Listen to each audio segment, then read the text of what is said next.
بسم اللہ الرحمن الرحیم یا ایہا الذین آمنوا کتب علیکم الصیام کما کتب علی الذین من قبلکم لعلکم تتقون۔ قال النبی صلی اللہ علیہ وسلم لکل شیء زکاۃ و زکاۃ الجسد الصوم، او کما قال صلی اللہ علیہ وسلم صدق اللہ العظیم و صدق رسولہ النبی الکریم۔ ان اللہ و ملائکتہ یصلون علی النبی یا ایہا الذین آمنوا صلوا علیہ وسلموا تسلیما۔ اللہم صل علی سیدنا و مولانا محمد معدن الجود والکرم وآلہ وصحبہ وبارک وسلم۔ حمد و صلاۃ کے بعد قرآن مجید سورہ بقرہ، اللہ تبارک و تعالیٰ نے ارشاد فرمایا یا ایھا الذین آمنوا کتب علیکم الصیام، اے ایمان والو تم پر روزے فرض کیے گئے، کما کتب علی الذین من قبلکم، اسی طرح جس طرح تم سے پہلے لوگوں پر فرض کیے گئے تھے، لعلکم تتقون، تاکہ تم پرہیزگار ہو جاؤ، متقی ہو جاؤ، اللہ سے ڈرنے والے بن جاؤ، گناہوں سے بچنے والے بن جاؤ، اپنی زندگی کو رب رسول کے احکامات کی روشنی میں گزارنے والے بن جاؤ۔ روزہ ایک پریکٹس ہے، ایک مجاہدہ ہے، ایک جد و جہد ہے۔ جد و جہد کس چیز کی؟ اللہ کی رضا کے مطابق اپنے آپ کو ڈھالنے کی جد و جہد۔ صوم کا لغوی معنی ہوتا ہے رک جانا۔ حلال رزق سامنے پڑا ہے، حلال مشروب سامنے پڑا ہے،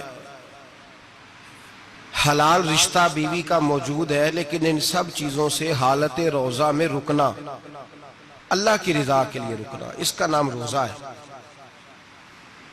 صوم کا معنی رکنے کے ہیں، پرہیز کرنے کے ہیں، بچنے کے ہیں۔ ہر چیز موجود ہے لیکن اللہ کا حکم نہیں ہے تو لہٰذا کھا نہیں سکتے۔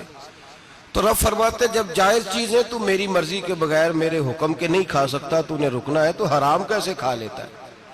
اب جائز چیز کے لیے تجھے حکم ہے، میں کہوں تو کھائے گا، میں کہوں تو نہیں کھائے گا۔ میں نے حکم دے دیا، جائز ہے، روٹی ہے، کھانا ہے، گوشت ہے، تیری فریج میں پڑا سارا کچھ، تو با اختیار ہے، منہ میں دانت بھی ہیں، ہضم کرنے کو ہاضمہ بھی ہے، بھوک کی شدت بھی ہے، پر میری اجازت کے بغیر تو کھا سکتا۔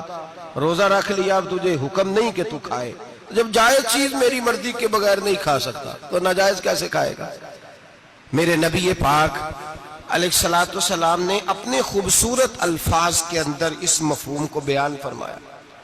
محبوب پاک صلی اللہ علیہ وسلم فرماتے جس نے جھوٹ نہیں چھوڑا، غیبت نہیں چھوڑی، برائی نہیں چھوڑی، اللہ کو اس کے بھوکے پیاسے رہنے کی کوئی ضرورت نہیں۔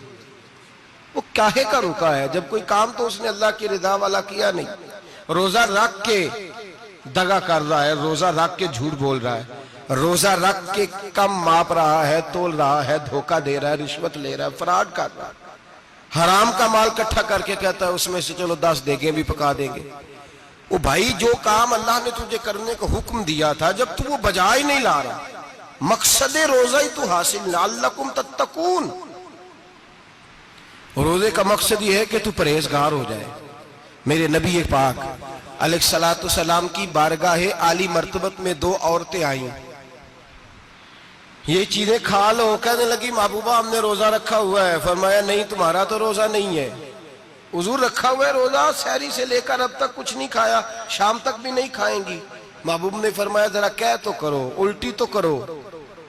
کہہ کی تو ان کے حلق سے خون بھی نکلا اور گوشت کے لوتھڑے بھی نکلے، پھوٹیاں بھی نکلی۔ نبی پاک نے فرمایا وہاں بیٹھ کے تم نے اپنے جاننے والوں کی غیبت نہیں کی، چغلی نہیں کھائی؟ خاموش ہو گئیں، گردنیں جھک گئیں۔ نبی پاک نے فرمایا تم نے قرآن نہیں پڑھا کہ جو اپنے بھائی کی غیبت کرتا ہے وہ مردہ بھائی کا گوشت کھاتا ہے؟ تو گوشت کھا کے بھی تمہارا روزہ رہ گیا ہے۔ کس طرح کا روزہ ہے کہ صاحب روزہ رکھ کے نہ رکھنے والوں پہ تنقید کر رہے ہیں۔ تراویحاں پڑھ کے نکلے ہیں تو کہتے ہیں میں اکیلا ہی نیک ہوں، باقی تو محلے میں کوئی پڑھتا ہی نہیں۔ یہ کیسا تیرا روزہ ہے کہ تو روزہ رکھ کے تو اس کے مقصد کو نہیں سمجھا؟ لعلکم تتقون، روزہ دار تو وہ ہے کہ روزہ رکھا ہوا ہے، کھانے بھی سے رکا ہے، پینے سے بھی رکا ہے، عمل زوجیہ سے بھی رکا ہے، پھر وہ جھوٹ سے بھی رکے، غیبت سے بھی رکے، بدنگاہی سے بھی رکے، حرام خواری سے بھی رکے ساری چیزوں سے۔ یہ بتلائیے کہ روزے کی حالت میں اپنی بیوی کے پاس جانا منع ہے تو غیر محرم کو دیکھنا جائز ہے؟ ہمارے ٹی وی پہ میں نے پہلے بھی کہا تھا کہ ہم ٹھیکیدار اور ذمہ دار نہیں ہیں مذہب کے۔ یہاں ہمارے آنے سے پہلے بھی کوئی بیٹھا تھا، ہم مریں گے تو یہاں ہم سے بڑے بڑے نیک لوگ بیٹھیں گے، کوئی بندہ ذمہ دار نہیں ہے۔ بڑے بڑے کج کلا، صاحب جبہ و دستار، بڑے بڑے صاحب بصیرت، آئمہ، فقہاء، علماء، زعماء، نقباء، صوفیاء، اولیاء، غوث، کتب، ابدال، اوتاد، کتب الاقطاب، جانے کون کون آئے، علماء آئے، مفسرین آئے، محدثین آئے، گزر گئے۔ ہم تو خاک نشین لوگ ہیں، تھوڑا کام کرنے والے، تھوڑی صلاحیت رکھنے والے۔ لیکن بھائی اگر کرتے ہیں تو ایک کام کرتے ہیں، ساتھ دوسرا نہیں کرتے۔ یہ کس طرح کا دین سکھانے لوگ نکلے کہ شوال سے لے کر شعبان تک گانا سنایا جائے گا، شعبان سے لے کر شوال تک ناچ گانا کیا جائے گا، شوال سے لے کر شعبان تک دھما چوکڑی ہوگی، رمضان آئے گا تو حدیثیں سنائی جائیں گی، رمضان آئے گا تو لوگوں کو قرآن پڑھ کے سنایا جائے گا۔ یہ مذہب بانج نہیں ہے کہ گویے مذہب سکھائیں گے، ایکٹر مذہب سکھائیں گے۔ یہ مذہب بانج نہیں ہے کہ ایک گلاس کے اندر پہلے شراب پی لو، پھر اسی گلاس میں رمضان آئے تو شہد بانٹنا شروع کر دو۔ یہ بانج نہیں، یہ میرے رسول اللہ کا مذہب ہے۔ اگر تمہیں شوق ہے دین سیکھنے سکھانے کا، یکم رمضان کو توبہ کرو اور کہو کہ ہم ٹی وی پہ بیٹھ کے حدیثیں سنائیں گے تو سارا سال سنائیں گے، اور جس زبان سے حدیث نکلے گی پھر اس سے کبھی گندا گانا نہیں نکلے گا، پھر کبھی ناچ گانا نہیں ہوگا۔ یہ کون سا مذہب ہے جو بیویاں سکھا رہی ہیں؟ یہ کون سا دین ہے جو عورتیں سکھا رہی ہیں؟ میرے رسول پاک صلی اللہ تعالی علیہ وآلہ وسلم کا وہ مذہب ہے کہ میرے اعلیٰ حضرت فاضل بریلوی رحمت اللہ علیہ نے فرمایا، مرد کے لیے جائز نہیں کہ وہ عورت کی زبان سے میلاد بھی سنے، نعت بھی سنے۔ مرد کے لیے جائز نہیں، مرد کو مرد سکھائے گا، عورت سکھائے گی تو عورتوں کو سکھائے گی۔ بے شک آپ سویرے فتویٰ دیجئے کہ چھوٹی سی مسجد میں بیٹھ کے، چھوٹے سے کونے میں بیٹھ کے چھوٹا سا مولوی، اور وہاں تو اتنے بڑے مفتی ٹی وی پہ بیٹھے ہوئے، وہ غلط ہے تو صحیح ہے کیسے ہو گئے؟ سنو، میرے نبی پاک علیہ الصلوۃ والسلام کے مذہب کا حسن یہ ہے کہ اسلام کہتا ہے ایک نظر بی بی کو دیکھا کسی نے غلطی سے تو معافی ہو جائے گی، دوسری نظر شہوت سے دیکھا تو حرام ہے اس کے لیے، وہ پاکستان کا مولوی ہو یا سعودی عرب کا شاہ ہو، کسی کے لیے عورتوں کے بیچ پھرنا اٹھنا بیٹھنا جائز ہے۔ میرے نبی پاک صلی اللہ تعالی علیہ وسلم نے فرمایا ہے میں عورتوں سے مصافحہ کرنے نہیں آیا، اور میرے نبی پاک صلی اللہ علیہ وسلم نے فرمایا ہے، حضور فرماتے لیکن نا کتا بالکل ناپاک نہیں ہوتا، کتے کا تھوک ناپاک ہوتا ہے، یا کتا گیلا ہو جائے تو ناپاک ہوتا ہے، لیکن خنزیر سارا ناپاک ہوتا ہے، کل ناپاک ہے خنزیر۔ نبی پاک نے فرمایا خنزیر بھی ہو اور گند میں لتھڑا ہوا بھی ہو، پیشاب میں لتھڑا ہوا ہو، گوبر میں لتھڑا ہوا ہو، پخانے اور فضلے میں لتھڑا ہوا خنزیر ہو، اس کا جسم تیرے ساتھ ٹکرا جائے تو اتنا برا نہیں جتنا غیر محرم عورت کا وجود تیرے ساتھ ٹکرا جائے تو برا ہے۔ اس حد تک میرے نبی پاک صلی اللہ علیہ وسلم اور گنبد کے معاملے میں فتویٰ دینے والے، یا رسول اللہ کہنے پر کفر کا فتویٰ دینے والے اور بڑی بڑی باتیں کرنے والے خاموش کیوں ہو گئے؟ یا ایھا الذین آمنوا لا تتخذوا اليہود والنصارى اولیاء، رب فرماتا ہے یہودیوں اور عیسائیوں کو دوست نہ بناؤ، یہ تمہارے دوست ہو سکتے، یہ تمہارے سجن ہو سکتے؟ جب عرش کا مالک کہہ رہا ہے سجن نہیں ہو سکتے تو دوستی کی بات کیسے بڑھا رہا ہے؟ یا رسول اللہ ہمارے سجن کون ہو سکتے ہیں؟ فرمایا تمہارا دوست وہ ہو سکتا ہے جو محمد عربی کا غلامی کرنے والا ہو، جو رسول اللہ کی نوکری کرنا ہو دوست ہوگا۔ دوسرا دوست ہو سکتا؟ کوئی ایکٹر مذہب نہیں سکھائے گا، کوئی گویہ مذہب نہیں سکھائے گا۔ حضرت جناب سیدنا جنید بغدادی، بغداد کے پیر سے کسی نے پوچھا تھا آج سے 1100-1200 سال پہلے، وہ تو زمانہ ویسے نیکی اور پرہیزگاری کا تھا، کہا بابا جی مرد اور عورت نیک ہو،